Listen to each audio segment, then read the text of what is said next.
দেশে বাণিজ্যিকভাবে উট পাখি পালনের সম্ভাবনা যাচাই এবং গরু খাসির বিকল্প মাংসের উৎস খুঁজতে প্রায় ১৩৪ কোটি টাকার একটি গবেষণা প্রকল্পের আওতায় আনা ২২টি উট পাখির মধ্যে ১৫টি জবাই করা হয়েছে এবং ৩টি মারা গেছে।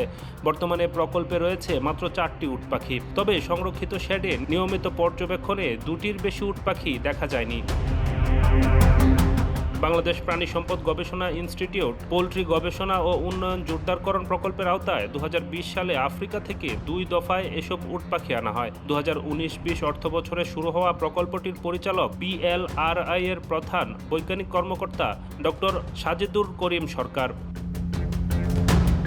PLRI সূত্র বলছে, প্রথম দফায় ৬০টি এবং পরে আরও ১৫টি অপ্রাপ্তবয়স্ক উট পাখি আমদানি করা হয়।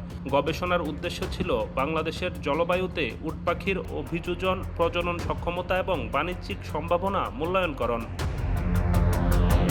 প্রকল্প শুরুর সময় সংশ্লিষ্টরা দাবি করেছিলেন, বাংলাদেশের পরিবেশে উট পাখি সহজেই অভিযোজিত হতে পারবে। তাদের তথ্যমতে একটি পূর্ণবয়স্ক উট পাখির ওজন ১০০ থেকে ১৫০ কেজি পর্যন্ত হতে পারে এবং একটি পাখি থেকে ২টি দেশীয় গরুর সমপরিমাণ মাংস পাওয়া সম্ভব। ভবিষ্যতে এ মাংস বাণিজ্যিকভাবে বাজারজাতকরণের সম্ভাবনার কথাও বলা হয়েছিল।